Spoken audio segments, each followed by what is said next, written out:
Halo sobat, welcome back to PPK Podcast Punyo Kito. Halo, apa kabar sobat semuanya? Semoga sehat-sehat selalu ya.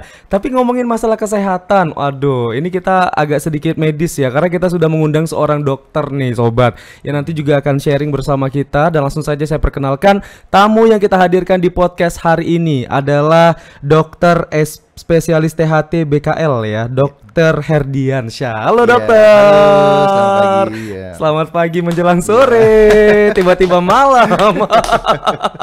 Sehat dokter? Alhamdulillah sehat. Alhamdulillah. Dokter, tadi kan saya kenalin nih, Dokter SP THT BKL. Iya. Sebenarnya ini kepanjangannya apa nih? SPTHT BKL itu artinya telinga, hidung dan tenggorokan, bedah kepala dan leher. Oh, bedah kepala dan leher. Ya, awalnya itu KL. Kepala dan leher, tapi dari kolegium berubah menjadi BKL, jadi daerah leher sampai ke atas. Oh, oke. Tangan THT. Berarti itu satu grup ya, satu grup nggak tuh? Yeah. Satu jaringan atau gimana sih istilahnya? Dari namanya kolegium itu artinya persatuan dari THT sedang melakukan tindakan untuk operasi dari leher sampai kepala, namanya BKL, bedah kepala dan leher. Oke, siap. Untuk tindakan-tindakan seperti tumor, seperti benjolan di leher, bisa dari adanya masalah di tenggorokan sampai ke atas bisa kita lakukan tindakan. Oke, siap. Ini serasa kuliah lagi saya. Jadi saya nanti dari SE berubah jadi SCAT ya, sarjana kedodoran. Jadi dokter bisa diceritakan dulu dong sebelum kita nanti bahas masalah penyakit-penyakit ya dan juga masalah kesehatan. Kita mau bahas background dokter dulu nih. Boleh nggak? Boleh. Kita pengen lebih dekat nih sama Dokter Herdiansyah nih. Sebenarnya Dokter Herdiansyah nih aslinya orang Jambi. Asli orang Jambi. Jambi asli. Jambi asli mana dok? Ya dulu tuh dari ibu ya, ibu tuh asli Jambi. Saya kurang tahu Jambi dari mana. Jadi bapak juga orang Palembang. Jadi gabungan lah. Oh mix ya, Jambi Palembang. Berarti pagi-pagi pasti sarapannya PMP.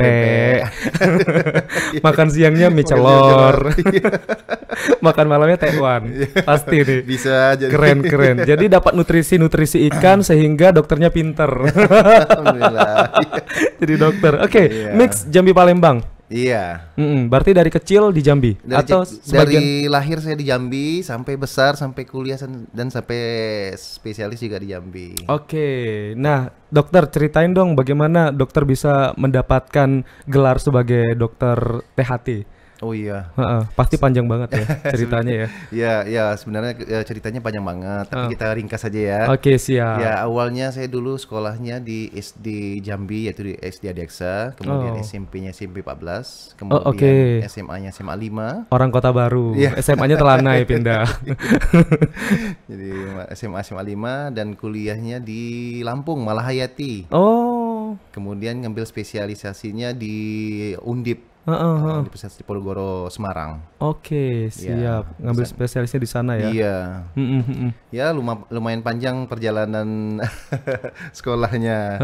Habis itu ya karena saya berhubung saya PNS ya dibalik lagi ke daerah. Oke, balik lagi ke Jambi. Iya, sesuai tuntutan negara. Iya, betul. Itu. Tapi bangga juga dok ya bisa balik lagi ke Jambi ya. Bisa berkontribusi untuk Jambi ya dok. Iya, sebenarnya tawaran di Jawa itu lebih banyak ya, tapi ya karena kita cintanya di Jambi ya ya udahlah di Jambi aja lah, membangun Jambi kalau bisa sampai seterusnya di Jambi. Oke, keren. Nggak ada dimutasi ke tempat lain ya? Nggak ada, insya Allah. Ini keren nih. Kita harapin juga nih kayak misalnya para yang sukses-sukses di sana yang sudah mendapatkan predikat dan juga ilmu yang bermanfaat. Kalau bisa implementasi ilmunya tuh kembali ke daerah asalnya masing-masing ya dok ya? Iya, untuk kalau bisa kita dari putra daerah, kalau bisa balik lagi ke daerah itu lebih bagus ketimbang di daerah orang kita merantau jauh dari orang tua, mending kita balik ke daerah kita sendiri. Biar orang tua kan senang hatinya. Iya betul. Bukan karena uang aja, tapi kita keluarga kan nomor satu. Betul. Berarti ada ketenangan jasmani dan rohani ya. Iya benar. Itu keren banget ya. Iya. Oke, tapi aman-aman saja di Jambi dokter ya? Alhamdulillah aman-aman aja sampai sekarang. Insya Allah sehat selalu. Mudah-mudahan sehat. Dokter juga sehat, keluarga juga sudah sehat ya. Oke, sampai di sini kita menemani Anda bersama belum ya? Belum dong. Belum. Jadi dokter, pengalaman dokter selama menempuh pendidikan yang paling berkesan tuh apa sih dokter? Yang paling berkesan saya menempuh pendidikan mungkin karena jauh ya berkesannya karena ninggalin Jambi ini sebenarnya berat loh. Iya, beratnya kenapa? Apa Pertama, ada someone? Samtu, samtri? pertama kita ninggalin keluarga tuh benar-benar berat. Jadi kita ke sana tuh memang menempuh pendidikan, jadi kan banyak godaan itu. Oh, Pertama kita di sana sendirian, betul. di sana pasti bebas. Mm-mm. Jadi tergantung kita sendiri, Iya. maunya kita mau ke depan atau mau hancur di sana. Oke, mau positif atau Wah, iya, negatif ya? negatif. Jadi insya Allah kalau kita niat kita bagus, ingat orang tua, insya Allah dalam perjalanan kita selalu Lancar. lancar insya Allah. Makanya kalau kita niat kita sudah ada, oh aku mau pengen sekolah, pengen mencari ilmu di negeri orang.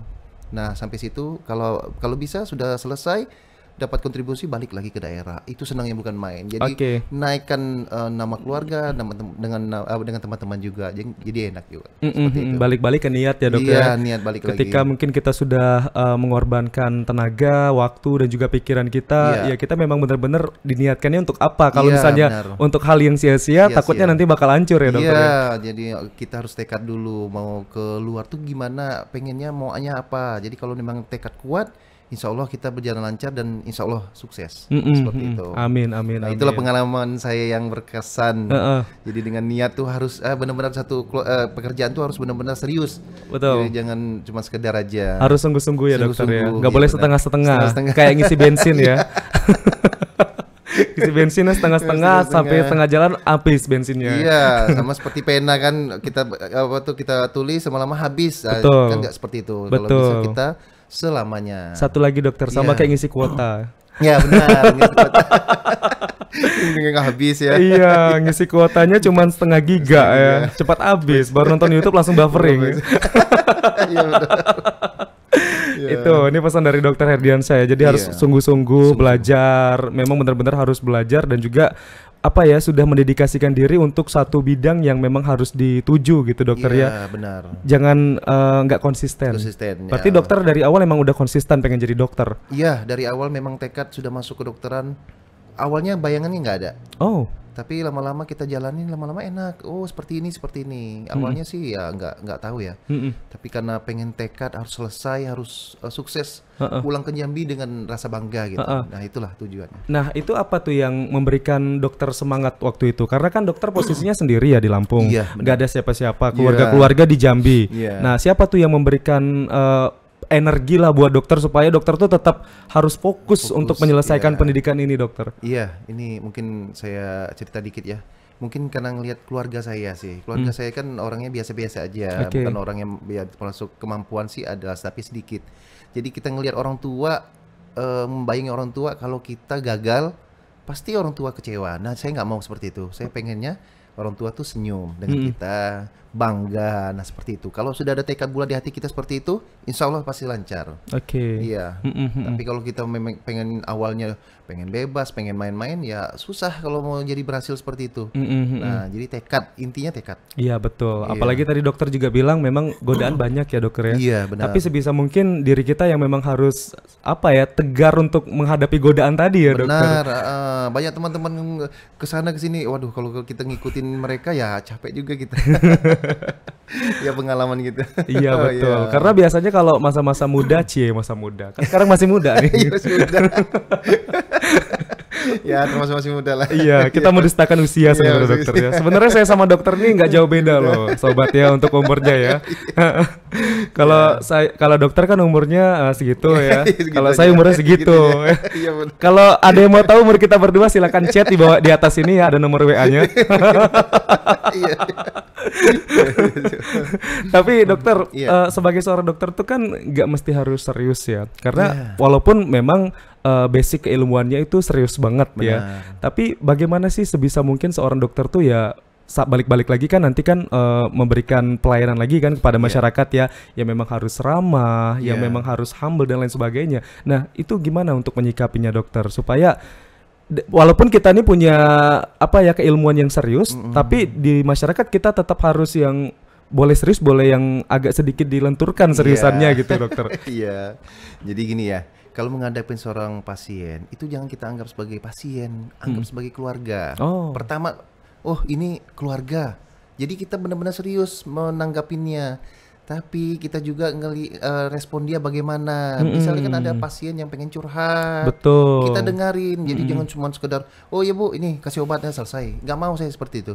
Pengennya apa keluhannya, tanya gejalanya apa, maunya gimana. Jadi kesannya pasiennya tuh seneng. Betul. Jadi pengen ngerasa dianggap keluarga. Nah seperti itu. Terus kita juga nggak perlu serius-serius banget. Ya sedikit-sedikit kita bercanda. Kenapa Bu? Sakitnya nggak apa-apa. Ini mudah-mudahan kita berikan obat ini. Ibu dengan senang. Jadi stresnya hilang. Ya mudah-mudahan itu sebagai obat. Betul. Jadi nggak perlu serius-serius banget. Apalagi kalau orang sakit tuh kan, kalau misalnya kita ya bersikap yang tidak baik kepada pasien, malah makin nambah sakit ya dokter. Sakit benar. Udah pasien datang muka kita jutek. Gimana coba pasien mau ngeliat kita? Jadi kalau kita, Bu, datang, kenapa Bu? Sakit apa? Nah, itu mereka merasa senang dan mereka merasa sembuh langsung. Betul. Karena dengan pertanyaan dan kedekatan seperti itu mereka merasa senang, merasa wah sudah ada yang menolong seperti itu. Nah jadi bukan cuman karena obat-obatan, enggak, itu karena kita sebagai perantara yang di atas. Kalau kita sudah merasa kita nih bukan apa-apa, insya Allah lah pasti penyembuhan ada untuk yang di atas untuk menolongnya. Iya betul. Gitu. Yang penting kita bersikap baiklah dulu ya, dokter ya, melayani masyarakat dan juga pasien dengan seramah mungkin. Iya benar. Supaya mereka yang penting nyaman dulu. Iya benar. Ketika mereka nyaman, mungkin mereka juga nanti akan nggak sungkan untuk mengeluarkan apa yang mereka keluhkan. Iya. Oke, siap. Bahkan pasien pernah curhat sampai sedalam-dalam apa ceritanya. Jadi kita dengerin aja. Betul. Nah, yang penting kita berikan yang terbaik lah untuk pasien. Tapi curhatnya yang relate ya dengan kesehatannya ya. Jangan curhat percintaan karena ini bukan dokter cinta. Nanti masalah ini pula kan diceritain, dokter, tahu enggak dokter? Ya, laki aku kemarin dokter tak ngasih aku duit dokter katanya. Ya sebagian ada juga sedikit. Oh ada juga ya curcol ya. Aduh. Ya, namanya kita kan nyimpan rahasia pribadi ya tetap kita simpan ya, betul, betul. Seperti itu. Harus secret lah ya dokter. Iya. Gitu. Sebagai tempat curhat ya. Tempat curhat. Ya, tapi saya penasaran juga dokter. Dokter kan arahnya nih kan ke THT sama BKL ya. Iya. Nah, kok bisa ngarahnya ke situ? Awalnya sih senang aja lihat THT itu ya, maksudnya telinga, hidung dan tenggorokan. Apa sih sebenarnya yang kecil-kecil operasi, tindakan operasi yang kecil-kecil tuh.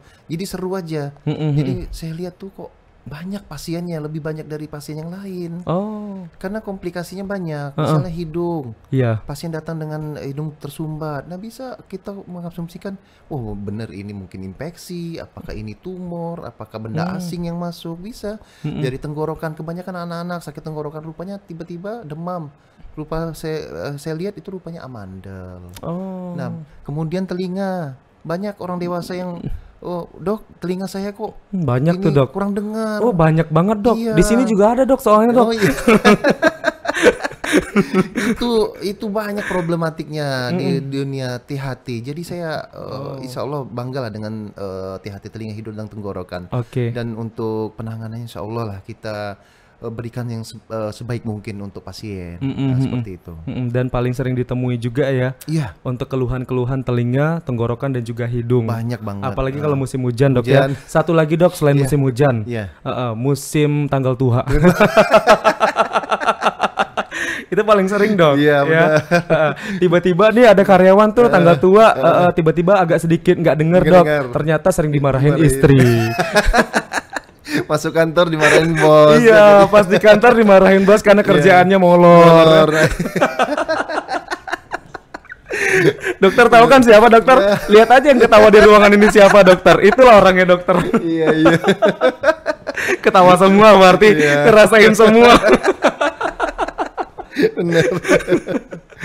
Oke, tapi kalau misalnya kita mau ketemu sama dokter Herdiansyah,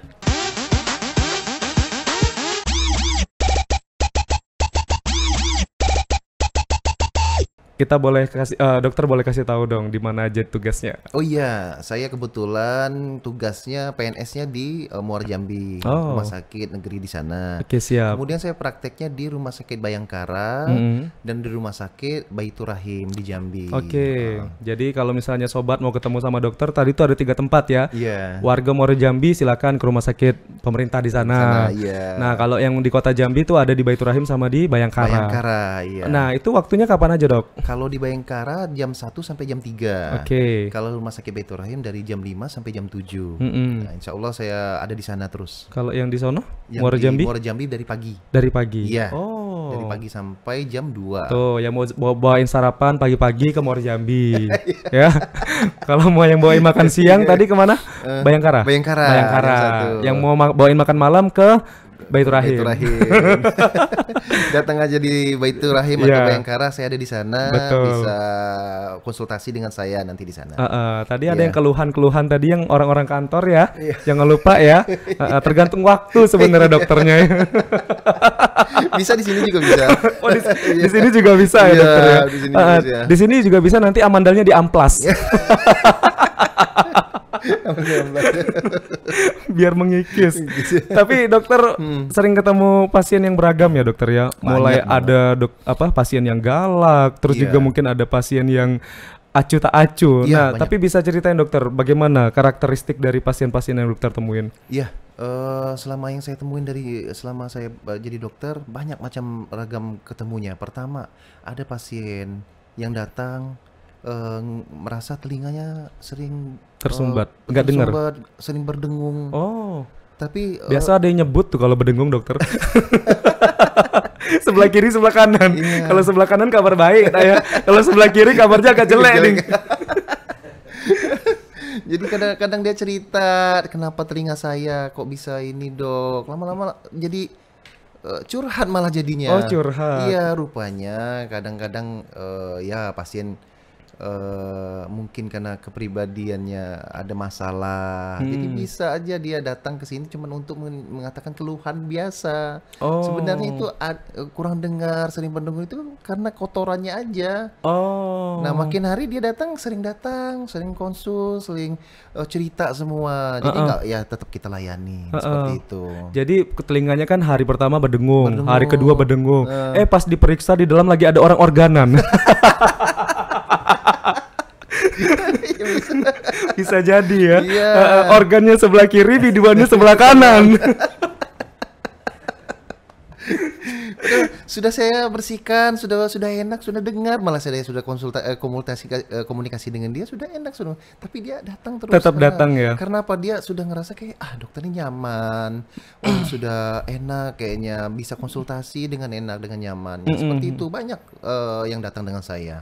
Padahal tindakannya yang tidak terlalu serius, Nggak dokter terlalu yang serius. diberikan kepada pasien tadi. Iya, benar. Tapi ketika dia sudah menyampaikan, ya dia ngerasa udah sembuh Sudah ya. sembuh, ngerasa pengennya dengan dokter lagi. Ini keluhannya apa dok? Ya ini masih berdengung, padahal saya ngerasa Iya, benar, sudah aman ya. aman sebenarnya. Tapi ya karena sudah enak cerita ini semua, jadi ya gitu. Iya, karena sudah membangkitkan chemistry antara pasien dengan dokter. Iya, harus itu. Mm-mm. Jadi kalau kita menimbulkan rasa nyaman dengan pasien, insya Allah pasti pasien akan nyari sendiri. Oke, siap. Iya. Nah, itu kan karakter yang pertama, Dok. Iya. Nah, karakter yang aneh lagi berikutnya apa, Dok? Yang pernah ditemuin, dokter? Yang pernah ditemuin apa ya? Ya satu, anak-anak sih kebanyakan. Oh, anak-anak. Jadi anak-anak ini datang dengan keluhan bau pada hidung. Berbau. Bau Jadi, pada hidung. Jadi ngerasa itu ada kayak semacam lendir. Oh. Mama, hidungnya bau, kayaknya nggak enak. Nah, ibunya sering nyium kok Sering bau. nyium, oh. Jadi bukan anaknya, ibunya sendiri. Ibunya nyium bau. Oh, ternyata ibunya yang terasi sebelah. Salah cium. Bu, salah, itu bukan hidung anak ibu, itu terasi. Jadi ibunya nyium salah satu dari hidungnya sendiri, anaknya. Oh. Kan respon ibu kan langsung cepat biasanya kalau ada anaknya ada apa-apa. Kadang anaknya kalau tidur kadang suka tangannya kadang Garu-garu. mendekat hidung. Iya. Hmm. Nah, punya selidik rupanya ada benda asing di sana. Oh, apa itu? UFO. Misalnya. Oh, bukan ya. Itu orang itu. Benda asingnya apa nih, dokter? Seperti kayak manik-manik. Manik-manik. Iya, mainan-mainan Fix. kecil. Ini mamanya pasti pengusaha payet. Ada manik-manik di hidung anaknya. Iya, Aduh. kadang-kadang biji-biji apa?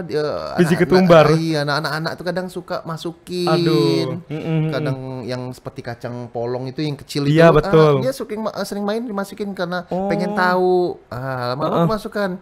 Jadi karena anaknya takut, anaknya diem. Iya. Kadang orang tua kan kadang anak ada keluhan dimarahin katanya. Kalau itu jadi takut, jadi nggak mau ngomong dianya. Seminggu kemudian adalah keluhan timbul, entah dia ada keluar ingus, berbau. Nah keluhannya nggak nyaman dianya. Nah itu adalah tanda-tanda adanya benda asing masuk dari hidung. Oke. Berarti itu benda asingnya masih menetap tuh di dalam. Menetap di Belum bisa hidung. dikeluarkan dokter ya? Karena anaknya tidak pernah ngomong, ibunya inisiatif sendiri datang ke saya, jadi saya lihat dengan alat sendiri langsung, ya saya ambil insya Allah aman. Ada juga bisa benda, saya terakhir di waktu saya sekolah itu batu baterai. Baterai yang panjang? Oh baterai jam. Yang panjang nggak masuk dong. Kirain yang panjang dokter masuk ke sini. Tahu enggak baterai center zaman dulu yang sebesar ini tuh, tiba-tiba masuk ke hidung. Ini baterai jam. Iya juga. Baterai jam. Orang main akhirnya masuk, dia takut dengan itu dibiarinnya. Nah itu lebih bahaya. Karena mengandung korosif di sana. Oke. Itu bisa menyebabkan perforasi, artinya menyebabkan infeksi berat di daerah mukosa hidungnya. Itu hati-hati benar. Makanya kalau ada orang tua yang perhatian dengan anaknya, hati-hati. Kalau anak sudah ada keluhan, cepatlah periksain. Nah, jangan dibiarin. Betul. Nah, itu sangat berbahaya. Karena dampak jangka panjangnya nanti baru kerasanya tuh makin bahaya ya dokter. Makin bahaya, makin lama. Kalau dibiarin kita nggak tahu, kalau orang tua cuek ya susah kalau seperti itu. Lihatlah anak.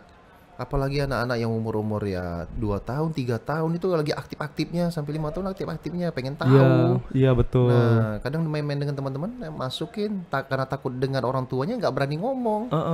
Dia diam aja. Iya, diam aja. Jadi itu sangat berkesan benar itu. Oke. Jadi kita ngambilnya tuh juga harus hati-hati. Namanya anak-anak kan nggak bisa pasti narik terus karena dia nggak mau. Nah seperti itu. Tapi alhamdulillah saya ambil dengan alat saya juga, insya Allah bisa diambil. Ya seperti itu. Oke, ini jadi perhatian juga buat orang-orang tua yang ada di luar sana. Jadi penyakit itu nggak aja didatangkan dari virus saja dokter ya, tetapi juga dari hal-hal yang disukai anak, yang mungkin tidak terkontrol sama orang tuanya, itu juga bisa menyebabkan penyakit. Benar. Iya dokter ya. Oke. Hal-hal kayak gitu harus kita ketahui sebagai orang tua. Jangan sekedar punya anak udah dibiarin dia main, nggak bisa seperti itu. Harus kita perhatikan dia main kemana, main apa. Terutama nih pada orang tua, hati-hati kasih anak HP. Oke, ini sering banget nih. Sering banget, jangan. Itu bisa menyebabkan anak itu jadi konsentrasinya nggak fokus. Jadi kalau dia main HP, emosionalnya tumbuh. Dia bisa ngamuk-ngamuk kalau HP diambil. Tantrum takutnya ya. Iya, jadi hati-hati kepada orang tua. Jadi perhatikanlah anak baik-baik. Jangan sampai dibiarin megang HP terlalu lama. Iya. Nah, dia kadang eksperimen sendiri dengan HP. Kalau diambil marah. Nah, itu bisa merugikan kita sendiri. Tapi itu sudah menjadi salah satu gejala dokter ya, ketika mungkin sudah diberikan HP karena udah kecanduan, diambil HP-nya jadi marah, itu juga bisa mengubah fungsi otak lagi merubah perilaku juga gitu ya. Perilaku anak-anak seperti itu. Jadi harap kedua orang tua cobalah perhatikan anaknya kalau lagi main, jangan dibiarin. Oke. Kita bisa sibuk, tapi kalau untuk anak harus itu. Harus kita perhatikan benar. Harus peduli ya dokter ya. Peduli. Bukan tanda sayang kepada anak kita harus memberikan HP ya dokter ya. Bukan karena dia nangis terus kasih HP diam, nggak bisa seperti itu. Cara lain bisa. Kita ajak main anak, pergi keluar, belikan mainan atau anak belikan makanan, mereka senang. Bukan karena HP aja kita kasih. Nah itu terutama pada orang tua. Jadi kalau sayang dengan keluarga, perhatikanlah anak. Oke. Oke, siap. Itu case untuk anak-anak ya. Iya. Tapi kalau untuk orang-orang dewasa dokter, mungkin ada case-case lain yang berkesan dengan dokter? Iya. Ada tuh saya dapat kasus dengan tumor sinonasal. Itu apa itu? Jadi ada benjolan di hidung. Aduh. Nah, jadi itu taunya langsung benjol gitu? Enggak, lama-lama tersumbat, lama-lama keluar cairan atau darah. Dia tuh dianggapnya biasa aja. Mimisan katanya ya. Iya, kadang itu mimisan. Saya tanya, sudah berapa lama? Ini lumayan dok, sudah sekitar 2 bulan, 1 bulan. Tapi saya ngerasa tidak ada apa-apa. Nah, rupanya pas saya lihat itu ada benjolan di sana. Aduh. Itu dia sudah terasa kok agak tersumbat ya dok. Tapi saya nggak ngerasa ada apa-apa. Nah, makanya kita yakinin, kita liatin ke pasien, ini loh pak, rupanya di sini ada benjolan. Kita nggak tahu Aduh. benjolannya mengarah kemana. Jadi saya tanya periwayanya, rupanya bapaknya perokok berat. Dan itu harus hati-hati. Jadi terutama rokok, minum-minuman keras. Jadi itu benar-benar harus diperhatikan sebagai kita orang dewasa. Iya, iya, iya. Nah, jadi jauhkanlah, apalagi merokok dekat orang yang sebelahnya yang tidak perokok. Itu lebih Iya, bahaya itu. rokok pasif ya. Rokok pasif. Nah, yang di sebelah kita kena. Jadi kasihan kadang. Jadi ya untuk yang para perokok ya kurangin lah. Kalau bisa hentikan lah. Iya, Nah, seperti itu. Motivasi ya harus kuat. Oh, aku mau ingin sehat seperti itu. betul, betul. Heeh. Karena biaya rumah sakit juga nggak main-main Gak dokter main-main ya. sekarang. Iya. Orang berlomba-lomba cari sehat, ini Iya, malah berlomba-lomba cari sakit Iya, ya dokter. benar. Makanya kalau hidup sehat tuh mahal. Betul. Ya, Tapi sebenarnya hidup sehat itu juga murah ya dokter. Kalau misalnya kita menjadikan ini sebuah gaya hidup ya dokter Iya, ya. benar. Heeh. Jadi kalau kita rutinitas, wah aku pengen olahraga nih, pengen lari, rutinitas terus, insya Allah ada, maksudnya sehat terus. Betul. Gampang jarang terkena penyakit, bisa karena apa? Imunitas itu semakin kuat. Iya. Karena dengan berolahraga, hidup sehat, bangun pagi, sholat subuh, wah itu bagus banget tuh. Nah, Kalau bisa itu terus yang diulang-ulang Iya. dan jadi kebiasaannya dokter Ah. setiap hari ya dokter. Kalau ya? orang perokok tiap hari ngerokok, tiap hari lama-lama asap itu yang zat beracun itu masuk ke dalam paru-paru, lama-lama ngendap-ngendap, lama-lama pasti akan timbul masalah. Nggak mungkin nggak. Enak juga asapnya bisa langsung dikeluarin kayak fogging gitu dah ya. Iya. Ini enggak dokter ya. Berarti zat-zat beracun itu nempel dalam tubuh kita. Iya. Nah, itulah yang nanti bisa menyebabkan banyak penyakit yang bisa Banyak. datang ya. Salah satunya tumor. Hmm. Nah, itulah pemicu bisa terjadinya adanya tumor ganas yang ada di diri kita. Oh, Bukan gitu. hanya Di hidung ya? bisa karena paru-paru, bisa karena yang lain bisa. Oh, oke. Tapi kalau tumor nih biasanya penyembuhannya gimana dokter? Tumor ini penyembuhannya sangat sulit. Sulit ya? Sangat sulit, yaitu kita lakukan tindakan kalau misalnya terjadi kita operasi, kita lakukan cek namanya histopatologi atau PA. Nah, terbukti bahwa dia tuh sel kanker ganas, ya kita lakukan kemoterapi. Oh. Nah, itu satu-satunya. Tidak bisa kita biarin aja.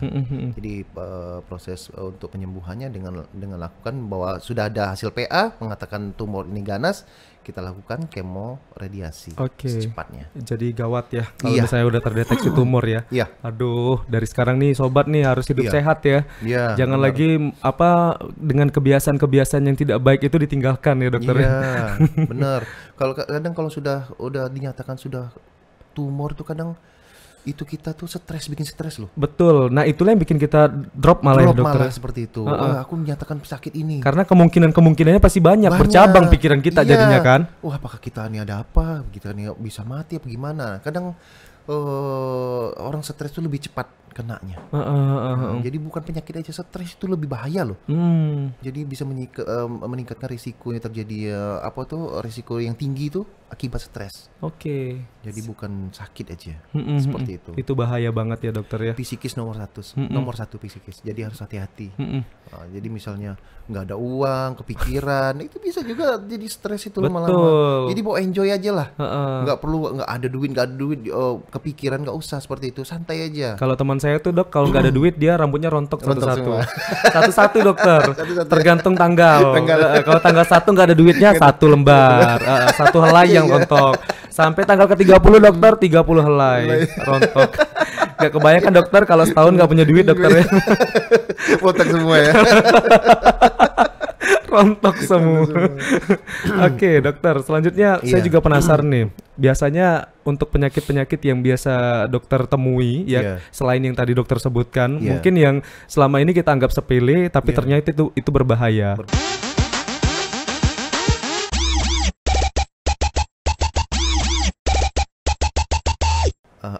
Amandel, oke. Ini banyak banget ya biasanya ya. Anak-anak terutama. Yang agak susah nelan itu ada Iya. indikasi-indikasi ke amandel ya dokter ya. Iya, bisa. Rasanya nggak enak, demam, suaranya berubah. Oke. Nah, itu Agak parau gitu ya. Jadi terutama anak-anak di umur 3 sampai 7 tahun. Nah, itu harus waspada. Kita lihat apakah ada perubahan tidak. Iya, iya. Dengan cara pertama, anak-anak itu kadang kalau tidur suka terbatuk. Oh iya. Nah, sering bangun malam. Hmm. Sering misalnya ngorok tidurnya. Oh, anak-anak bisa ngorok juga Iya, dokter ya? karena ada apa namanya, amandelnya membesar, sudah Oh. menutupi jalan napas. Heeh, Jadi heeh. kalau tidur dia pasti ngorok, menengkur namanya. Mhm, Nah, mhm. itulah harus kita waspadain. Cepatlah bawa ke dokter THT untuk Mhm. diperiksa untuk selanjutnya. Tapi kalau yang dewasa ngorok tuh dokter, Dewasa ngorok itu. amandel nggak dokter? Jadi orang tua dewasa itu bisa kemungkinan terjadi, bisa juga. Bisa jadi bisa enggak ya iya. dokter ya? Mhm. Bisa kemungkinan kena amandelnya. Mhm, mhm. Seperti itu. Tapi lebih banyak case-nya tuh ke anak-anak Ke ya dokter anak-anak ya? case-nya. Karena anak-anak itu kadang suka makan yang es krim, terus makanan yang ya makan yang tidak higienis. Iya, pemanis buatan. Iya, seperti itu. Jadi bakteri virus masuklah ke sana, mengendaplah di sana dan terjadilah proses peradangan pada amandel. Nah, itulah hampir rata-rata tuh saya dapat tuh anak-anak dengan amandel. Kadang terakhir saya dapat umur anak 6 tahun. Mhm, mhm. Aduh, masih kecil lah saya anggap ya. Jadi Iya. ya mau nggak mau tetap harus saya operasi. Oh. Karena sudah terlalu menutup di jalan napasnya. Oh, sudah gede banget berarti ya? Iya, sudah gede banget, sudah menutupin. Terus bakterinya bisa lari ke jantung kalau kita biarin. Oh. Jadi harus hati-hati. Mhm, mhm. Anak ini pertumbuhan kalau kita biarin, pertumbuhan terganggu. Mhm, mhm. Karena tidak ada pasokan oksigen yang masuk terus-menerus. Iya, bahaya juga bahaya kan. juga. Jadi harus periksa. Jadi kalau orang tua, dok ini dok anak saya seperti ini, pas saya lihat, waduh amandelnya besar benar bu. Hmm. Nah kita saranin untuk operasi, dok dengan obat-obatan. Obat-obatan itu sudah tidak bisa lagi bu, karena sudah menutup denya. Mhm, mhm. Nah jadi kalau saya Jalan kita satu-satunya operasi gitu ya? operasi seperti itu. Mm-mm. Jadi alhamdulillah kemarin sudah saya operasi, anaknya enak, langsung ketawa, Oh. langsung main ya, insya Allah lah. Normal kembali ya dokter Iya, ya? proses penyembuhannya nggak terlalu lama. Mhm, mhm. Seperti itu. Tapi biasanya kalau amandel yang sudah dioperasi tersebut itu amandel yang di sini masih ada jaringan-jaringannya Maksudnya gitu, tumbuh lagi. tumbuh lagi gitu. Insya Allah kalau sudah dioperasi, kita operasi dengan benar, bersih, insya Allah untuk proses penumbuhan itu sangat jarang ya. Oh. Tidak tutup kemungkinan, tapi sangat jarang. Sangat Bisa jarang juga ya. tidak ada tumbuh lagi, bisa. Oke, oke, oke. Seperti itu. Baik, baik. Tapi sebagai orang tua kita juga bisa mengecek nggak sih dokter kalau misalnya ini amandelnya sedang bermasalah gitu? Oh iya bisa. Ah, gimana itu? Lihat anaknya, suruh julurkan lidahnya, buka mulutnya, suruh julurkan, lihat aja pakai lampu atau Center Di handphone juga ujung- bisa nih. Iya. Nah, buka mulutnya, dilihat di ujung kanan atau kiri. Kalau kedua-duanya nampak bengkak besar, nah itu kemungkinan amandelnya besar. Oh. Terus ada gejala-gejalanya juga, seperti demam, suaranya serak, Batuk terus pilek juga? batuk pilek. Oh, Kalau oke. kan langsung batuk. Nah, kalau pilek jarang ya. Iya. Rata-rata anak tuh batuk, Batuk, langsung tanpa sengaja batuk. Tapi batuknya agak serak gitu ya? Iya, dengan suara serak juga bisa Yang kayak ada dahak-dahak gitu ya? Iya, bisa. Oh. Oke. Nah, seperti itu. Mm-mm. Jadi kalau kita peka dengan anak kita sendiri, kita tahu, oh ya anaknya agak aneh dari biasanya. Mm-mm. Coba kita cek kayak kemarin kan, coba kita cek, oh rupanya benar Bu. Ibu ini anaknya selain ada mandel, dia ada rinitis alergi. Oh. Nah, rinitis alergi itu adalah salah satu faktor pemicu adanya amandel juga bisa. Mhm, Nah, seperti itu. Dari alergi juga bisa. Jadi kita atasi alerginya, sudah kita atasi alerginya, baru kita lakukan tindakan operasi untuk pengangkatan amandel seperti itu. Oke, kalau itu kan yang di dalam mulut ya dokter ya. Iya. Kalau di hidung dokter? Tapi yang mulut lainnya masih ada. Sudah nggak ada, cuma Sudah, itu. cuma amandel berarti ya. Bisa juga karena abses namanya. Apa itu abses? Abses itu nanah. Nanah. Misalnya giginya bolong, dibiarin ya jadi nanah menumpuk di sini. Nah itu harus hati-hati juga. Jadi kita harus gigi kita, terutama kita lihat giginya, apakah ada berlobang atau enggak. Kalau bisa berlobang, cabutlah secepatnya, karena bisa menimbulkan ada infeksi bakteri yang akan menumpuk di daerah rahang gigi kita sendiri. Nah itu lama-lama bisa berbahaya. Oke. Nah, saya juga dapat kasus kemarin, dapat kasus abses submandibula namanya, abses nanah yang ada terkumpul di daerah leher. Nah itu asalnya dari gigi bisa. Di sini ya? Iya, bisa juga karena termakan duri ikan. Oh, bisa Nah itu harus jadi ya. hati-hati, karena sudah mengendap, lama-lama menjadi nanah dan infeksi. Nah lama-lama berkumpul di situ. Nah itu harus hati-hati. Oke. Nah jangan kita biarin. Heeh. Kalau kita biarin malah tambah parah. Nah itu takutnya absesnya pecah. Nah bisa masuk ke dalam pernapasan. Itu harus hati-hati juga. Oke, oke. Nah, itu kita takutin. Kita baru tahu juga nih dokter ya. Iya. Ternyata tidak hanya amandel masalah mulut ya, Iya, tetapi benar. juga ada abses tadi namanya. Iya, Ya. benar. Nah, itu hati-hati nih buat masyarakat ataupun sobat-sobat pecinta ikan yang suka makan ikan, itu juga diperhatikan duri-duri ikannya Iya. takutnya nyangkut di gusi atau di Iya. bagian-bagian gigi sehingga itu bisa menyebabkan radang dan juga Iya, infeksi ya dokter ya. infeksi. Terutama tuh anak-anak tuh kalau bisa kalau kasih ikan ya mbok ya dihancurin dulu, baru dikasih boleh. Jangan dibiarin makan ikan sampai anak itu makan tulangnya masuk. Iya. Itu sangat susah loh. Duh, Saya terakhir itu ngilu dapat. banget ya. Benar. Orang dewasa aja gimana gitu kalau ketulangan ya. Iya, Apalagi kalau anak-anak. iya, itu sangat susah loh nyari tulangnya itu. Iya. Di daerah mandel, apalagi daerah mandel tuh nyangkutnya susah banget. Pelan-pelan kita, anaknya mana rewel, agak susah. Jadi makanya hati-hati benar untuk khususnya untuk anak kita sendiri. Makan diperhatikan, jangan asal kasih ikan dah, tapi nggak diambil tulang-tulangnya. Nah, itu kasihan kadang. Betul, Seperti betul. itu. Kalau bisa cari ikan untuk anak juga ikan-ikan yang minim tulang ya dokter ya. Iya, benar. Jangan yang banyak tulang. Jangan banyak tulang. Apalagi kalau dalam bentuk PMP enak juga. Aduh, jadi lapar. Oke, next dokter. Kalau masalah di hidung. Kalau masalah di hidung, banyak juga pasien saya dapat. Pertama, bisa di hidung tuh ada rinitis alergi. Anak ciri khasnya seperti bersin-bersin. Oh. Nah, terus anaknya suka namanya mengelus-ngelus hidungnya seperti ini. Jadi gatal Kayak nggak nyaman gitu iya, ya? kalau sering gatal jadi sering risih pada hidungnya. Oke. Nah, terus kadang anak itu kadang kalau bersinnya lebih dari 5 kali. Nah, terus ada sering mata berair. Oke, Nah, itu oke. ciri-ciri khas dari Mata saya berair nggak ya? gatal di langit-langit gigi yang di Gigi. atas itunya. Oh. Itu ciri khas dari pasien itu ada alerginya. Hmm. Jadi kita sebagai dokter spesialis THT akan memberikan namanya benar atau enggak ini pasien ini alergi, yaitu dengan cara melakukan tindakan skin prick test bahwa mereka itu ada alergi atau tidak. Pemicunya apa tuh biasanya alerginya? Makanan kah atau lingkungan? Bisa, jadi dia tuh namanya hipersensitivitas dari imunitas tubuh kita sendiri Oke. yang meningkat. Makanya pasien kalau dengan alergi itu misalnya dia ada alergi debu bisa, alergi dingin bisa, alergi kutu bisa, alergi bulu kucing, bulu anjing juga bisa. Asal jangan alergi duit ya dokter. Ya. Iya, bener.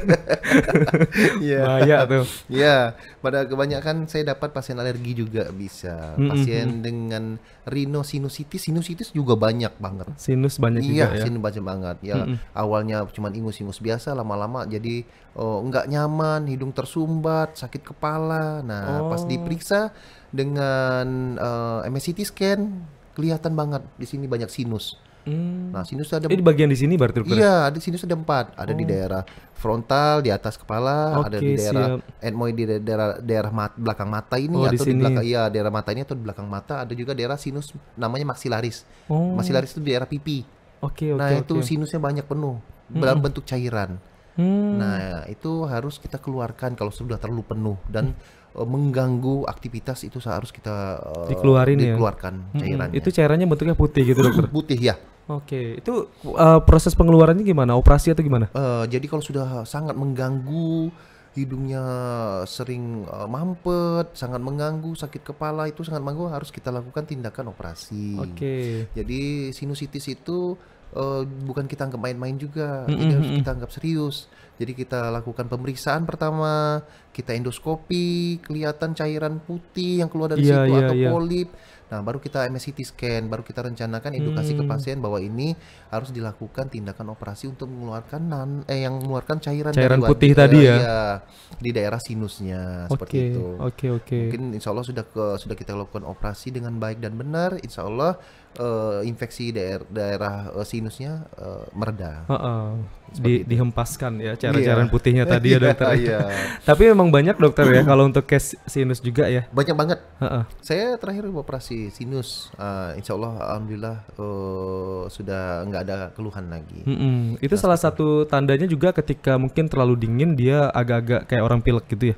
Sinus itu artinya enggak. Jadi sinus Enggak ya? enggak. Jadi kalau misalnya karena ada cuaca dingin, bersin-bersin atau pilek, itu kemungkinan besar rinitis alergi. Oh, alergi ya Iya, berarti. rinitis alergi. Nah, rinitis alergi itu bisa mengakibatkan adanya sinus juga bisa. Faktor risikonya bisa Oh, mengakibatkan sinusitis. oke. Nah, seperti itu.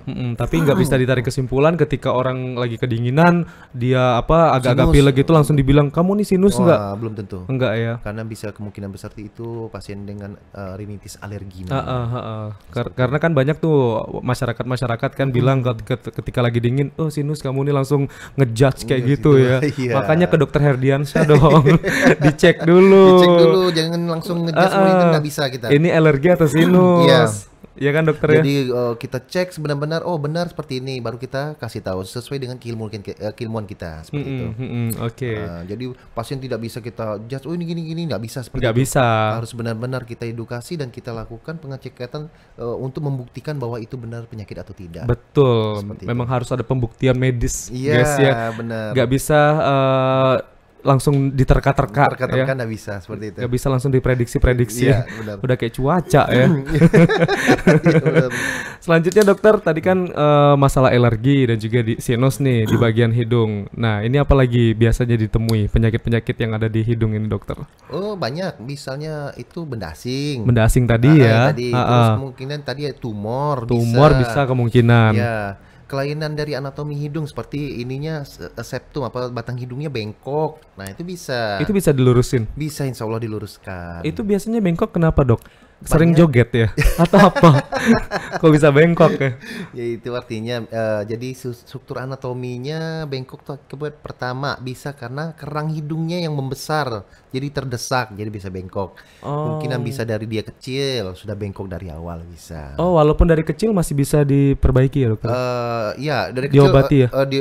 tidak bisa kalau nggak kelainan bisa. anatomi. Oh, Tumbuh berarti dia udah otomatis ya? Dia besar, kita ada kelainan di struktur hidungnya, bisa kita luruskan. Seperti itu.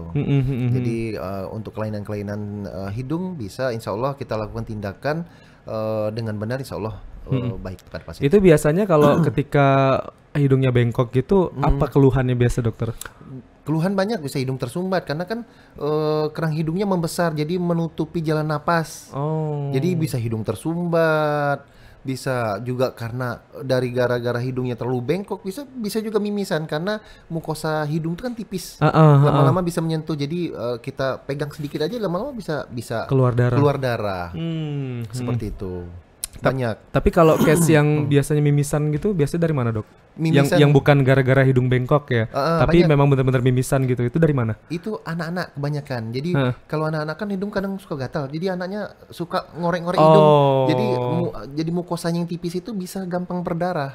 Nah, banyak kemungkinan bisa karena terjatuh atau terpukul. Iya. Itu bisa mimisan.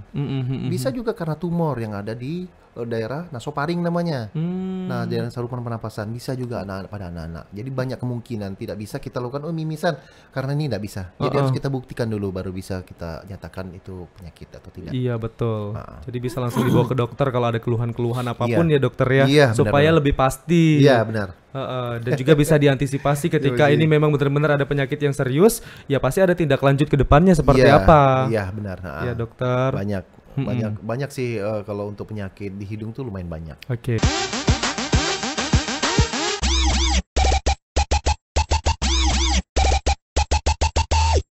Baiklah, tadi sudah tenggorokan udah, hidung udah, ini yang sangat dinantikan sama kru kita dokter ya. Kita akan beralih ke masalah karena tadi dokternya baru datang aja udah ini dapat apa keluhan Langsung nanya ya. sudah curhat keluhan dokter Iya. ya. Langsung nanya jamnya dokter kalau siang di mana?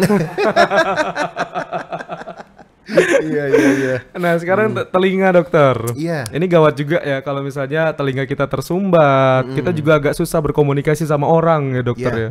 Nah ini biasanya apa keluhan-keluhan yang ditemui dokter ketika ada sesuatu yang mengganjal di telinga kita dokter? Iya. Oh ini salah satu kalau untuk telinga nih orang bisa membuat stres loh. Betul. Jadi, kalau hidungnya masih bisa kita tahan, kalau mulut masih kita. Tapi kalau telinga, kalau pendengarannya terganggu atau tidak mendengar sama sekali, orang itu bisa stres sendiri. Iya. Karena apa? Tidak bisa berkomunikasi antara sesama kita. Betul, nggak lancar Nggak nanti lancar. ya. Dia pertama dia bisa malu, dia bisa menyendiri karena tidak dengar. Nah itu banyak benar keluhan seperti itu. Malah makin stres nanti ya. Iya.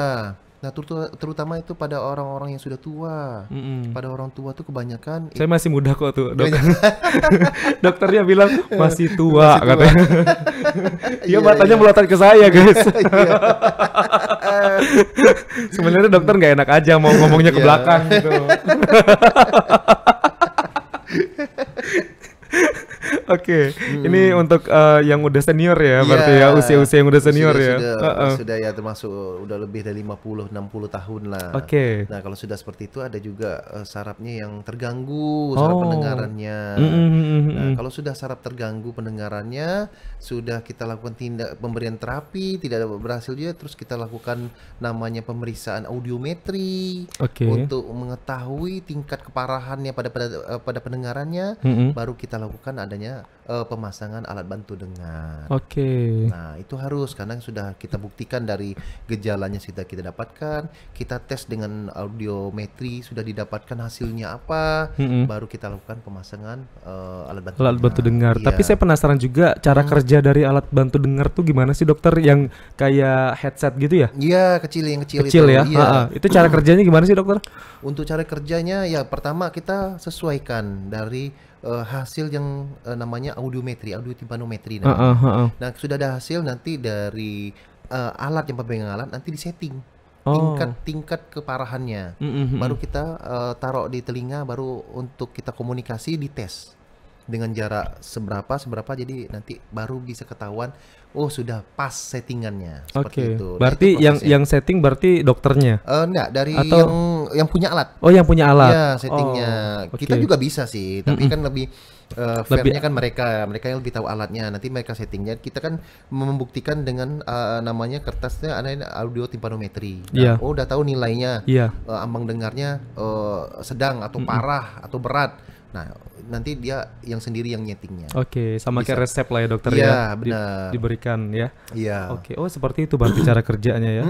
Tapi itu alatnya dipakai terus ya? Iya, sarannya tuh kalau kadang komunikasi aja.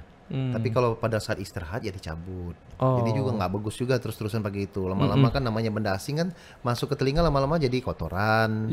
Jadi bisa menyebabkan infeksi kan bisa. Jadi kita harus perawatannya ya ekstra sih, kalau namanya kita pakai alat bantu dengar ya harus hati-hati. Iya betul.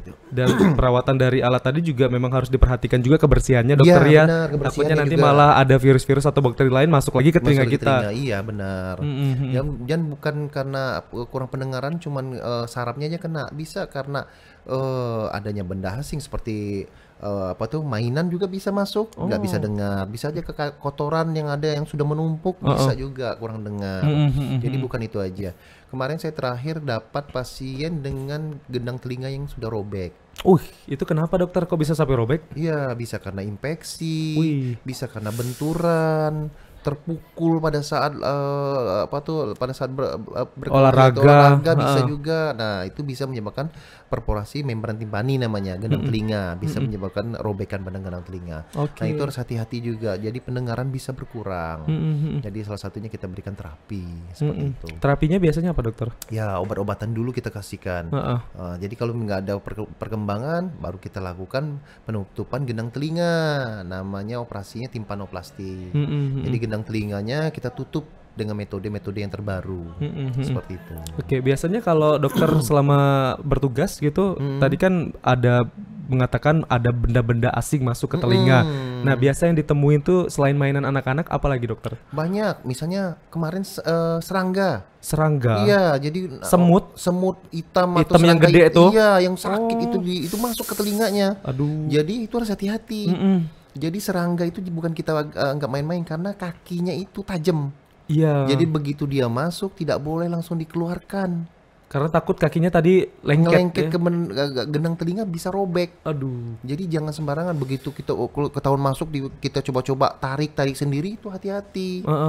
Nah, jadi kalau bisa datanglah ke dokter spesialis langsung. Kita ngelihatnya dengan alat. Nggak bisa langsung main-main ambil, nggak bisa. Biar tahu posisinya gimana untuk bisa dikeluarkan ya dokter.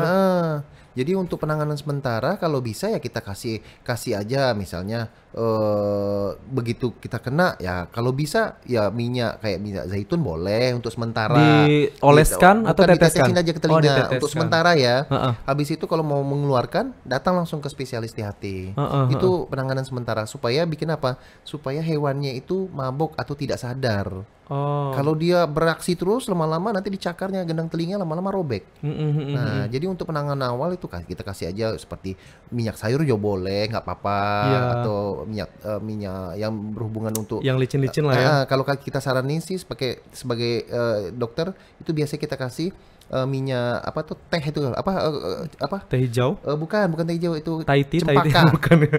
Cempaka.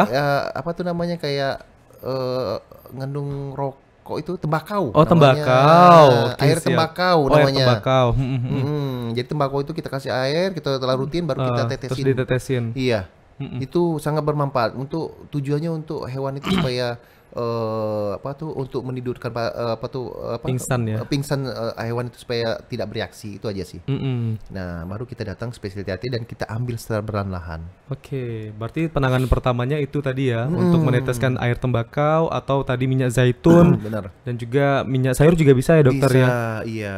Untuk sementara Iya, saja untuk sebelum sementara. ke dokter. Sebelum ke dokter. Itu netesinnya berapa kali dokter? Ya, biasanya? seperlunya aja. Seperlunya aja ya. Kita tes Yang penting udah terlihat basah sedikit aja ya. Iya.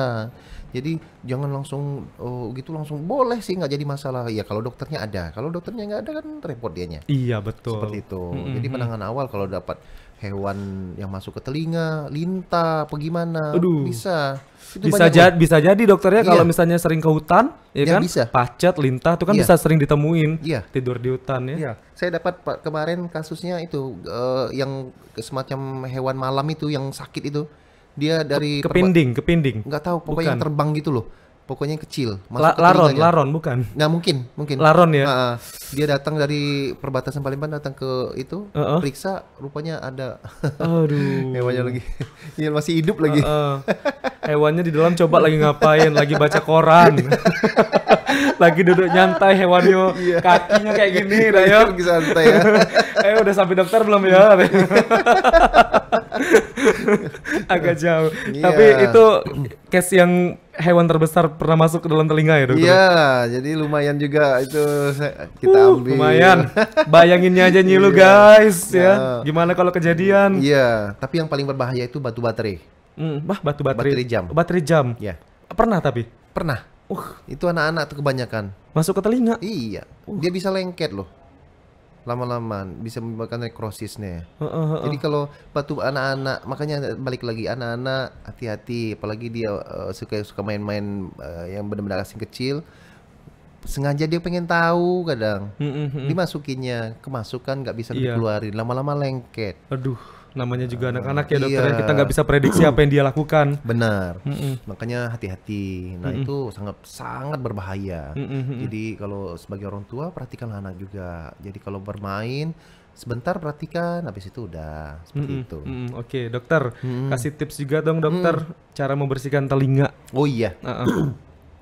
Ya gini ya, untuk semua kalau bisa untuk membersihkan telinga itu dengan katon bat yang bayi itu loh. Oke. Yang kecil itu ya. Terus Yang agak lembut ya iya, berarti ya. agak lembut. Kasih aja minyak telon boleh untuk pelembutnya. Jadi untuk kalau mau ngorek telinga tuh jangan ngorek sampai ke dalam, itu bisa berbahaya. Mentang-mentang gatal dak yo, Iya. digaruk terus. Iya. gali. Wah, ada terus, emas. Itu bisa kebiasaan loh. Kalau kita ngorek-ngorek telinga lama-lama terus keseringan, apalagi kebanyakan pakai bulu ayam, itu nggak boleh Iya. itu. Oh. Memang enak sih, tapi lama-lama bisa menyebabkan bahaya pada telinganya sendiri. Lama-lama bakteri bisa lengket, lama-lama menyebabkan infeksi pada daerah saluran telinganya yang akan menyebabkan terjadinya perforasi, artinya gendang telinganya bisa robek. Oke. Nah, itu sangat sulit. Jadi harus hati-hati kepada masyarakat, terutama masyarakat Jambi ya. Kalau untuk membersihkan telinga ya seadanya aja. Jangan langsung masuk sampai ke dalam, nggak usah. Kalau memang butuh pengen dibersihkan, datang aja ke dokter THT, nggak jadi masalah. Kita bisa juga akan ya. membantu untuk membersihkannya dengan alat kita sendiri. Berarti tidak hanya sobat yang punya keluhan penyakit saja, tetapi untuk yang ingin bersih telinganya juga bisa dibantu di dokter THT. Iya, benar. Biar pelong lagi pendengarannya. Jadi, Dok, kapan kita mesti membersihkan? Sebenarnya membersihkan boleh 1 bulan, boleh 2 bulan, boleh 2 minggu, tapi membersihkannya hati-hati. Jangan sudah bersih sampai ke dalam-dalam bisa menyebabkan infeksi nanti. Kalau perlu datang aja ke THT, nggak apa-apa. Kita punya BPJS, bisa kok. Kalau memang banyak kotoran yang tidak bisa dibersihkan, bisa kita itu bantu. Pokoknya insya Allah kita kalau sudah ada BPJS tidak akan merugikan masyarakat lah. Insya Allah kita bantu. Kita sebagai dokter punya sumpah dan komitmen untuk membantu masyarakat, terutama dari masyarakat Jambi. Seperti itu. Nah, itu tips ya untuk membersihkan telinga ya. Bisa langsung ke THT. Kalau misalnya mau membersihkan secara mandiri itu harus menggunakan yang lembut tadi, pembersih telinga bayi. Iya, benar. Jangan yang keras-keras, nanti takutnya telinganya malah makin rusak dan akan mengganggu saluran-saluran lainnya, dokter ya. Benar. Makanya kalau saran saya hati-hati, apalagi orang tua anak bayi ya. Dimasukin sedikit, nah itu kan bahaya karena mukosa telinga itu kan tipis. Nanti lama-lama dia luka. Lebih saran saya lebih baik nggak usah. Kalau ada masalah datang aja, bawa anaknya, nanti kita lihat pakai alat langsung, nanti kita sedot dengan suction namanya. Suction ya. Ya, kita suction, kita sedot pakai alat sendiri. Siap. Ini bermanfaat sekali ilmu-ilmu yang sudah di-share sama Dokter Herdiansyah. Tapi nggak kerasa nih dokter, kita dari tadi ngobrol ya. Di luar udah malam dokter. Ini waktunya kita akan pulang ternyata dokter ya. Tapi terakhir nih dokter, mau nyapa-nyapa teman-temannya nggak yang satu profesi? Oh iya. Boleh ya. Boleh dong. Ya, kepada teman-teman sesama dokter ya, kalau bisa saling kerjasama juga boleh. Saling support ya. Saling support, saling bantu. Mudah-mudahan kita dengan cara berteman, dengan cara saling menghargai, insya Allah nanti selamanya kita hargain sesama kita sendiri. Bukan hanya teman sejawat aja. Pasien atau keluarga, anggap aja sebagai keluarga kita sendiri. Kalau kita dalam hati sudah ngerasa seseorang itu sebagai keluarga, insya Allah kedepannya akan berlanjut silaturahminya. Tidak hanya sekedar pasien dan dokter, di luar sana mungkin nanti bisa akan lanjut ya dokter. Siapa tahu nanti ketemu di jalan. Jadi kita bisa silaturahmi, bukan hanya cuman sekedar kenal itu, enggak. Kalau bisa ya berkelanjutan. Enggak apa-apa. Saling menghargai itu lebih bagus ketimbang kita tuh aku nih siapa sih? Aku nih orang hebat, orang kaya, itu nggak perlu kayak gitu, ngapain gitu. Betul. Lebih baik dicintain daripada dimusuhin. Betul. Baiklah, terima kasih banyak dokter atas kehadirannya. Ini buat sobat yang mau ketemu sama Dokter Herdiansyah, jangan lupa datang ke kliniknya, ke prakteknya. Yang tadi udah kita share ya. Terima kasih banyak dokter. Semoga ilmunya bermanfaat dan juga bisa diterapkan oleh masyarakat Jambi. Nah dokter, saya kasih satu tantangan dokter sebelum kita berpisah. Dokter ucapin terima kasih sudah menyaksikan podcast Punyo Kito. Pakai gaya dokter. Gaya mana penata gaya kita? Silakan dokter. Lihatnya ke situ dokter. Satu, dua, tiga. Terima kasih sudah menyaksikan podcast Punyo Kito. Coba. Terima kasih sudah menyaksikan podcast Punyo Kito. Gayanya dokter? Cakep. Terima kasih sobat sudah menyaksikan saya dan juga Dokter Herdiansyah di podcast Punyo Kito. See you.